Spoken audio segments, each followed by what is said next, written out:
যখন মুখ্যমন্ত্রী মমতা বন্দ্যোপাধ্যায় আদিবাসীদের নিয়ে ভাবেন, ঠিক তার অপর দিকে দেখা যাচ্ছে ইলামবাজার থানার অন্তর্গত চৌপাহাড়ি জঙ্গলে আদিবাসীরা আজ পথ অবরোধে নেমেছেন। আদিবাসীদের অভিযোগ, গ্রামের তৃণমূল নেতা ও জেলা পরিষদের মৎস্য কর্মাধ্যক্ষ রবি মুর্মু এই সমস্ত আদিবাসীদের প্রতি অত্যাচার, মারধর থেকে শুরু করে জমি কেড়ে নিয়েছে। আজ তারই প্রতিবাদে বোলপুর থেকে ইলামবাজার যাওয়ার মূল রাস্তা অবরোধ করে তৃণমূলরা। তৃণমূলের রবি মুর্মুর বিরুদ্ধে অভিযোগ তৃণমূলেরই একাংশ, তারই প্রতিবাদে ইলামবাজার থেকে বোলপুর যাওয়ার রাস্তা অবরোধ করল তৃণমূলের লোকজন। ঘটনাস্থলে ইলামবাজার থানার পুলিশ এসে অবরোধ তুলতে গেলে ধস্তাধস্তিও হয়।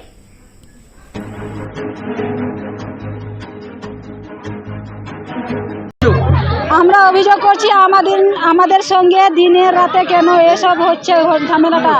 আমাদের ঘর দুয়ার ভেঙে দিচ্ছে, জমি জায়গা কিনে নিচ্ছে। হ্যাঁ, সব রবির নীতিতে হচ্ছে। রবি উস্কানি দিচ্ছে, আমাদের গ্রামের ছেলেকে লাগিয়ে দিচ্ছে, ওদের জন্য হচ্ছে। কেন করবে? আমার শ্বশুরের তো নির্দোষ, সে তাকে ঘর থেকে টেনে নিয়ে অন্য বাড়িতে নিয়ে গিয়েছে, সেখানে হাত পা বেঁধে তাকে মেরেছে, চোখটা ফাটিয়ে দিয়েছে, সে মৃত্যুর সঙ্গে হাসপাতালে লড়ছে, তার খোঁজ নিচ্ছে না, এখন হাসপাতালে লড়ছে। তবুও আমাদেরকে মারধর করছে। কেন? কিসের জন্য? কি অপরাধ করেছে? আমরা তার প্রমাণ চাই, তার জবাব চাই। আমরা কেন এসব করবে আমাদের সঙ্গে? আমরা কি গ্রামের লোক না? কেন আমাদের সঙ্গে এসব করবে? এখন আমাদের ঘর দুয়ারগুলো সব ভেঙে চুরমার করে দিচ্ছে। ছোট ছোট ছেলে মেয়েরা খেতে পাচ্ছে না, স্কুল যেতে পারছে না।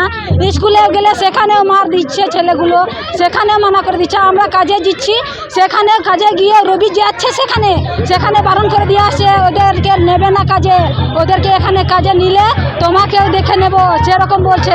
আর রবি বলছে আমি আছি, তোমরা যত ওদেরকে মারো ধরো, যা হবে আমি দেখবো, আমি আছি। রবি সেই আদেশ দিয়েছে ওদেরকে, সেই আদেশ দিয়ে রবি আজ আমাদেরকে এই চক্রান্ত দিয়ে আমাদেরকে জ্বালাতন করছে। আজকে আমরা বৃহত্তর আন্দোলনে নেমেছি। এই কারণটা, আমরা রবি মুর্মুর বিরুদ্ধে নামছি। আমরা রবি মুর্মু আমাদের জঙ্গলমহল বনাঞ্চলটাকে শেষ করে দিয়েছে, ওর দাদাগিরি মস্তানগিরি চলছে।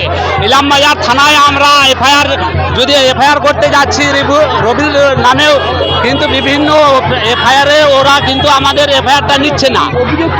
অভিযোগটা আমাদের হচ্ছে এই যে মিথ্যা মামলা আমাদেরকে ফাঁসানো হয়েছে। গত 4/12/2023 আমরা মিথ্যা মামলায় 4 জন আমরা অ্যারেস্ট হই। সেই পরিপ্রেক্ষিতে আমরা মিথ্যা মামলা ফাঁসানো হয়েছে, 3 মাস জেল খেটে এসেছি। ওই বিরুদ্ধে বিভিন্ন কারণ ইস্যু করে আমাদের বাড়ি ভাঙচুর হচ্ছে, গ্রামে মারপিট চলছে। ওই বিরুদ্ধে আমরা রাস্তায় অবরোধ করছি। আজকে আমাদের তো অত্যাচার চলছে, ঘর বাড়ি ভাঙচুর হয়েছে। হয়তো রবি মুর্মুর নেতৃত্বের জেলা কর্মাধ্যক্ষ, সে টিএমসি, আমরাও টিএমসি করি, কিন্তু ওর মস্তানের দাদাগিরি বৃহত্তম এখানে আন্দোলন চলে। খাস জমি পাট্টা যে বড়গাড়ার জমিগুলো ওইগুলো দখল করে নিচ্ছে। এই ইস্যুতে আমরা এই আন্দোলনে নেমেছি। আজকে আমরা পথ অবরোধ করছি, যাতে আমরা সুরক্ষা পাই। পুলিশ প্রশাসনের কাছ থেকে আমাদের এফআইআরগুলো আমাদের দাবিগুলো যাতে সেই ব্যবস্থার জন্য আমরা এখানে নামতে চাইছি। আমার নাম হচ্ছে শিবদাস মুর্মু।